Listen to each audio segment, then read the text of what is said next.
उस समय गुड़गांव का नामदान संचालक था डॉक्टर संदीप शर्मा। जानते होंगे, जो गुड़गांव के भाई हैं सब जानते हैं। संदीप शर्मा जो कि डेंटल डॉक्टर है, दांतों का डॉक्टर है। गुड़गांव में शर्मा डेंटल क्लिनिक के नाम से उसकी छोटी सी दुकान है। गुड़गांव का सबसे पहले नामदान केंद्र उसी के घर पे था। और उसकी धर्मपत्नी श्रीमती सुमन देवी, जो पेशे से वकील है प्राइवेट, जो गुरुजी के पहले 1-2 मुकदमे भी संभाला करती थी, गुरुजी से मिलने जेल में भी जाया करती थी। 2016 में नामदान केंद्र अपने घर पे होने के बावजूद वो डॉक्टर संदीप शर्मा महेंद्र भगोड़े का बिल्कुल एंटी, बिल्कुल विपरीत, दोनों मियां बीबी उसके खिलाफ। और जयपुर में वो अपना कोई एग्जाम देने के लिए आया था। जयपुर में अपना कोई एग्जाम देने के लिए आए थे दोनों मियां बीबी। और रात को दास की झोपड़ी पे रुके वो। और एक दिन नहीं, 5 दिन डॉक्टर संदीप शर्मा उसकी धर्मपत्नी 5 दिन तक दास की झोपड़ी पे रुके, मुझ पवन दास के पास। और पुण्यात्मा, वहीं से मुझे पहली बार सच्चाई का पता चला था। हकीकत में गुरुजी की बेटी क्या सोचती है गुरुजी के बारे में, गुरुजी का भाई क्या सोचता है, मुझे डॉक्टर संदीप शर्मा ने मंजू की ऑडियो तक सुनाई थी। मंजू की ऑडियो, वो ऑडियो मेरे हाथ नहीं लगी उस समय, वरना उसके मोबाइल से मैं निकाल लेता। पुण्यात्मा, इतने घटिया विचार उस मंजू के अपने बाप के प्रति हैं। उस महेंद्र भगोड़े की औरत के विचार, वो मंजू खुद कह रही थी ऑडियो में, महेंद्र भगोड़े की औरत के इतने घटिया विचार गुरुजी के लिए। उसने मुझे सच्चाई बताई कि भाई पवन दास, ये सारा सब कुछ खेल चल रहा है और भाई हमारी मजबूरी है, क्योंकि हम हरियाणा में रहते हैं और हम इनके खिलाफ कुछ नहीं बोल सकते। भाई तुम्हारे हाथ खुले हुए हैं, तुम कुछ भी कर सकते हो। उसने मुझे सच्चाई बताई थी। वो पहला इंसान था जिसने मुझे पूरी हकीकत बताई थी कि गुरुजी के परिवार की ये हकीकत है। भाई पवन दास, ये ले देख, मेरे मोबाइल में रिकॉर्डिंग सुना देता हूं तेरे को। पुण्यात्मा, उसी रात इस पवन दास ने एक लेटर लिखा गुरुजी के नाम पे रात के 2 बजे। डॉक्टर संदीप शर्मा ने मुझे आश्वासन दिया था कि तेरा लेटर मैं मेरी वकील पत्नी के माध्यम से गुरुजी के पास जेल में भेजूंगा, तुझे जो लिखना है तू लिख के दे दे। पुण्यात्मा, और रात को 2 बजे ये पवन दास नीचे गया, अपनी भक्तमती को जगाया। दास रोने लग गया। बोली, क्यों रो रहे हो, रात को क्या हो गया? मैंने कहा, इन बच्चों को भी जगा। 2 बच्चे मेरे छोटे छोटे थे दोनों उस समय, दोनों बच्चों को जगाया रात को 2 बजे। और दास ने पूरा लेटर लिखा, 1.5 पेज का।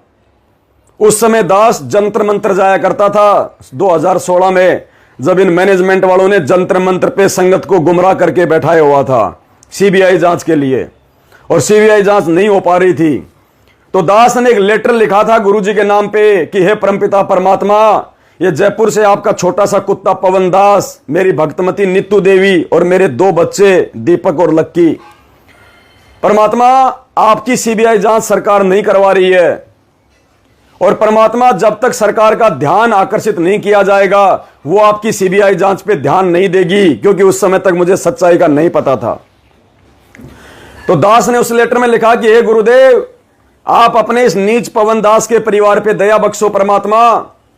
ये दास सरकार का ध्यान आकर्षित करने के लिए, ताकि आपकी सीबीआई जांच हो।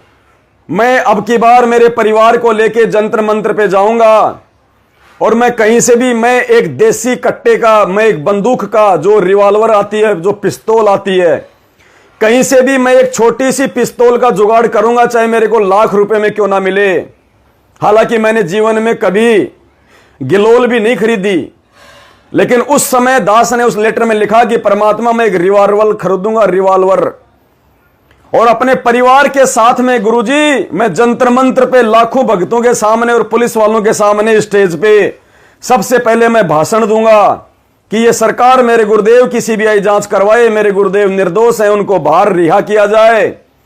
और यदि सरकार मेरी बात पे ध्यान नहीं देती है तो उसी समय मैं सपरिवार सबसे पहले अपने दोनों बच्चों को गोली मारूंगा, वही स्टेज पे सबके सामने, मीडिया के सामने। अपनी पत्नी को गोली मारूंगा और फिर अपने आप को गोली मार के मैं वहीं समाप्त कर दूंगा गुरुजी। और मैंने मेरी भक्तमती से कहा कि बोल तू तैयार है कि नहीं है। बोले गुरुजी के लिए तो जान हाजिर है, ये बात कोई पूछने की थोड़ी है। पूछने का मतलब आपने मेरे ऊपर शंका कर ली। दोनों बच्चे मेरे रात को 2 बजे आंखें मसल के बैठे थे। बोले क्या हुआ पापा जी। मैंने कहा बेटा ऐसी बात है। बोलो क्यों रो रहे हो आप। मैंने कहा बेटा ऐसी बात है, परमात्मा के लिए जान देने का समय है और ये मौका बेटा हमारे को बार बार नहीं मिलेगा। भगवान धरती पे है, पार होने का समय है। दोनों बच्चों ने कहा कि ठीक है पापा जी, जैसा आप और मम्मी जो करो हमारे को फाइनल है। उस लेटर के अंदर पुण्यात्मा वो साक्षी है, वो डॉक्टर संदीप। ये दास अगर झूठ बोले तो परमात्मा मेरा धरती से मेरा नामो निशान खो दे मेरा। वो लेटर आज भी पुण्यात्मा वो दास के पास में सुरक्षित रखा हुआ है। मैंने डॉक्टर संदीप को ऊपर जाके मेरे बच्चों की सहमति लेके उसी दिन अपने आप को जीवित मार के परमात्मा के चरणों में कि परमात्मा आज के बाद आपके दास का जीवन नहीं है। आज के बाद परमात्मा इस दास दुनिया में जिंदा नहीं है। इस दास का शरीर अगर काम आ जाए तो परमात्मा काम में ले लेना। ये दास उस डॉक्टर संदीप को जाके, वो संदीप डॉक्टर आज भी जीवित है, वो मरा नहीं है। हालांकि मैनेजमेंट का चापलूस बना हुआ है, सारी हकीकत का उसको पता है। ऊपर जाके वो लेटर मैंने उसको दिया, उसने लेटर को पूरा पढ़ा और कहा कि पवन दास मैं तेरा लेटर गुरुजी के पास में पहुंचाऊंगा। उसने मेरे साथ में धोखा किया। वो गुरुजी के पास में वो लेटर नहीं पहुंचाने वाला था। वो मेरे को मैनेजमेंट के खिलाफ भड़काने के लिए और अपनी रंजिश का बदला निकलवाने के लिए आया था कि मैं तो मैनेजमेंट के सामने खड़ा हो नहीं सकता, मेरी तो इतनी औकात है नहीं, इस पवन दास को मैनेजमेंट के खिलाफ मैं जो है खड़ा कर दूं। और हकीकत भी थी ये बात, मैनेजमेंट था भी उसी लायक। उसको मैंने लेटर दिया, सुबह उसने मुझे वापस लेटर दे दिया। लेकिन पुण्यात्मा उसी रात जब इस दास ने वो लेटर डॉक्टर संदीप को दिया और दास वहीं डॉक्टर संदीप के पास में रात को अपने गुरुजी को याद करके कि परमात्मा ये दास आपके चरण कमलों में समर्पित है। परमात्मा मुझे आप चाहिए, मुझे भगवान चाहिए, ये प्राण परमेश्वर आपके हाथ में है, आप कब दे दोगे कब छीन लोगे। और ये तो वैसे भी मरना है परमात्मा, आज नहीं तो मैं कल मरूंगा और आपके लिए मर गया तो मेरा जीवन धन्य, नहीं तो परमात्मा ये काल मुझे पता नहीं कब और कहां ये कुत्ते की मौत मारेगा। आप ही की वाणी है परमात्मा की, कहां जन्मे कहां पाले पोसे कहां लड़ाई लाड, ना जाने इस देही के कहां खिंडेंगे हाड, पता नहीं कहां मारेगा मुझे ये। तो आपके चरणों में मरूंगा तो कम से कम ठीक ठिकाने तो जाऊंगा। पुण्यात्माओं भगवान धरती पे है परमात्मा। उसी रात परमात्मा ने सौपन में, पुण्यात्माओं दास सौपन नहीं कह सकता उसको, वो हकीकत। दास को नींद आ गई, दास सो गया। और पुण्यात्माओं सौपन में मैं उसको सौपन नहीं कह सकता, क्योंकि जब मेरी नींद खुली, पुण्यात्मा विचार करना, ऐसे सौपन लाखों करोड़ों में किसी व्यक्ति को अपने गुरुजी के लिए आते हैं। जब मेरा जो सौपन था वो चल रहा था, मैं रो रहा था उस बात को याद करके। मेरी भक्तमती अचानक से आई, अचानक से मेरी भक्तमती आई उस सौपन में नीचे से मोबाइल लेके और कहा कि भगत जी गुरुजी का फोन आया जेल से। मैंने कहा लाओ, मैंने फोन लिया, मैंने कहा गुरुजी दंडोत प्रणाम। गुरुजी ने आशीर्वाद दिया कि बेटा कैसा है। मैंने गुरुजी ठीक हूं, आपकी दया है परमात्मा। मैंने कहा गुरुजी मैंने आपके नाम पे एक लेटर लिखा है परमात्मा, आप उस पे ठप्पा मार देना, मुझे वो काम करना ही करना है। परमात्मा गुरुजी ने कहा कि बेटा तुझे मरने की आवश्यकता नहीं है, मैं तुझे सेवा दूंगा आने वाले समय में, तुझे सेवा करने की जरूरत है। मैंने तुझे मरने के लिए जन्म नहीं दिया, मैंने तुझे लंबा जीवन दान दिया है।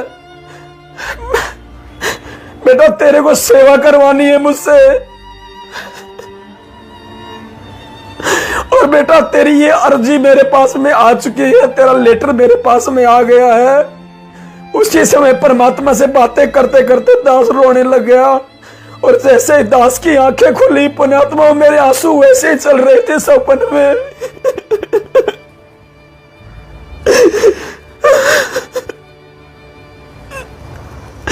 वो सपना नहीं था, वो हकीकत थी। परमात्मा ने जो दास को तो दिखाया था, ये दास तो उसी दिन जीवित मर चुका था पुण्यात्माओं। ये दास का जीवन नहीं था उसके बाद में, उसके बाद का जीवन परमात्मा ने अपनी सेवा के लिए इस दास को दिया है। और इसीलिए दास कोई परवाह नहीं करता, चाहे मुझे टीवी चैनल पे ऐड निकलवाना पड़े, चाहे मुझे समाचार पत्रों में ऐड निकलवाना पड़े, चाहे मुझे कोई एसपी, चाहे मुझे जेल में डाले, चाहे मैनेजमेंट वाले मुझे जान से मारे, मुझे कोई परवाह नहीं है उन चीजों की। मेरा मकसद है सेवा। कल को मेरे गुरुजी आके मुझे यह ना कह दे कि अरे हरामजादे, जब तुझे सच्चाई का पता था कि तेरा बाप जेल में बैठा है और तू बाहर उन गुलामों की गुलामी कर रहा, काल के दूतों की, नालायक तू मर क्यों नहीं गया? तेरे भाई बहनों को लूटा जा रहा था, उनको काल भगवान की भेंट चढ़ाया जा रहा था, उनकी मर्यादा तोड़वाई जा रही थी। हरामखोर तू देख कैसे रहा था? तेरे अंदर क्या आत्मा नहीं थी? क्या तेरा जमीर मर गया था? पुण्यात्मा, ये दास तो उस समय को देख देख के डरता है कि कल को मेरे गुरुजी आके मुझे डांट ना मारे, मुझे परमात्मा रिजेक्ट ना कर दे कि तू रिजेक्ट हो गया मेरे मार्ग से।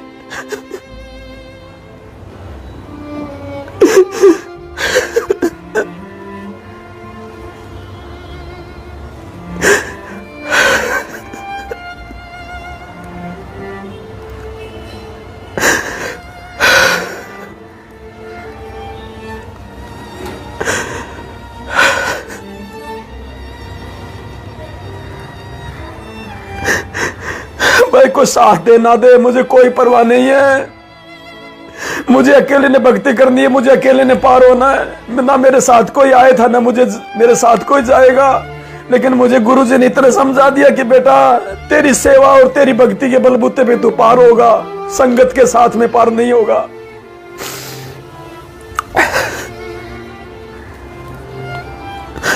तो भाई और बहनों, मुझे इस बात की कोई परवाह नहीं है। मैं अपने परमात्मा सदगुरु रामपाल जी भगवान की नजरों में पाक साफ रहना चाहता हूं।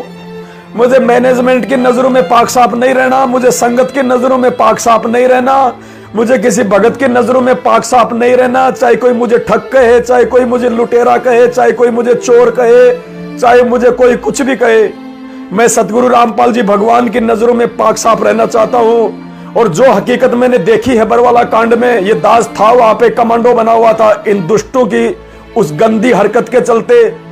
मैंने वहां हकीकत मेरी आंखों से देखा है, और मेरे भगवान के वचन मेरे लिए सर्वोपरि है। मेरे गुरुजी के वचनों से बढ़ के मेरे लिए कुछ नहीं है दुनिया में कि बेटा ये मैनेजमेंट मेरा नहीं है, इसको मैंने रिजेक्ट कर दिया है, मैं अपने भगवान पे चलने वाला हूं।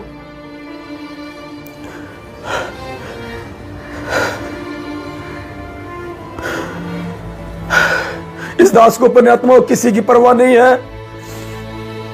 परमात्मा ने मुझे हकीकत से परिचित करा दिया, मुझे सच्चाई का मार्ग दे दिया। ये दास अकेला चलेगा, अकेला, कोई साथ दे तो उसकी मर्जी, कोई साथ ना दे तो उसकी मर्जी।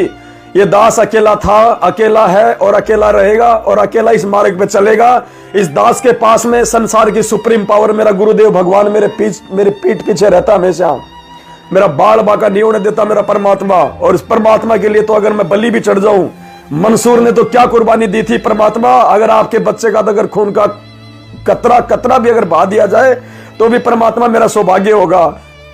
लेकिन परमात्मा इसी जन्म में मोक्ष चाहिए, इसी जन्म में, आगे की उम्मीद नहीं है परमात्मा। आज बड़ी मुश्किल से आपका ज्ञान समझ में आया है, आप भगवान है ये समझ में आया है। पता नहीं आगे के जन्मों में परमात्मा ये ज्ञान समझ में आएगा कि नहीं आएगा, ये इतनी हकीकत और सच्चाई समझ में आएगी या नहीं आएगी। ये कुत्ता, ये कायर प्राणी इतना संघर्ष कर पाएगा या नहीं पर कर पाएगा किसी जन्म में। यदि आज पार नहीं हुआ तो मेरी सारी मेहनत निष्फल चली जाएगी।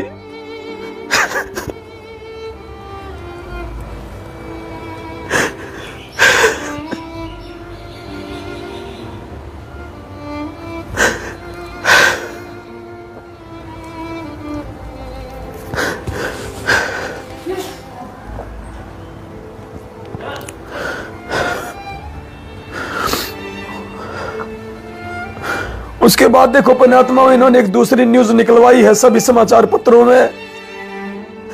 ये बौखला चुके हैं पुण्यात्माओं। अब आप लोग डर के मत बैठो, अपने हाथों में चूड़ियां पहन के मत बैठो, आप रह जाओगे यहाँ पे। हमारी यही परीक्षा चल रही है वर्तमान में, सिर्फ यही परीक्षा है कि हम सच को जान के सच का साथ देते हैं या आंख बंद करके हम लोग झूठ का साथ देते हैं। वो सत्यवादी परमात्मा झूठ के साथ नहीं है, झूठों के साथ नहीं है, वो सच के साथ है। उसके बाद इन्होंने अखबार में एक दूसरी सूचना निकलवाई है सार्वजनिक तौर पे। ये पूरी तरह से बौखला चुके हैं पुण्यात्माओं, और अब इन्होंने अखबार में ऐड जाने से रोका है। पुण्यात्माओं, घर घर में, हरियाणा के गांव गांव में, घर घर में अगर कोई साथ ना दे तो ना दे, ये पवन दास अकेला जा जाके, चाहे रातों को जाना पड़े दास को छुप छुप के, हर एक घर में, हर एक गांव में ये दास परमात्मा की दया से जो मैटर उस अखबार में आना था उसकी एक छोटी सी पुस्तक छपवा के घर घर में फेंक के आएगा। गांव गांव में वो पुस्तक हम पहुंचाएंगे। कोई साथ दे तो बहुत अच्छी बात है मेरे भगत भाई बहन। इन्होंने एक सार्वजनिक सूचना निकलवाई है, आप जी देखिएगा ये कितनी बुरी तरह से बौखला चुके हैं। ये इतने डर गए कि इन्होंने अखबार वालों को भी सूचना दे दी कि यदि हमारे सतगुरु रामपाल जी की कोई सूचना अखबार में निकालोगे तो तुम्हारे खिलाफ कानूनी कार्रवाई करेंगे। अखबार वालों तक को इन्होंने सूचना दे दी। इतने डर चुके हैं ये लोग, और तुम इन डरे हुए, इन गीदड़ों से डर रहे हो, तुम इन गीदड़ों से डर रहे हो तुम। ये गीदड़ है, ये गीदड़, वो गुरु जी का भाई गीदड़। अरे शेर है तो 8 साल से भगोड़ा बन के क्यों घूम रहा है? आरामखोर, सामने आ संगत में, बता सच्चाई, डिबेट कर।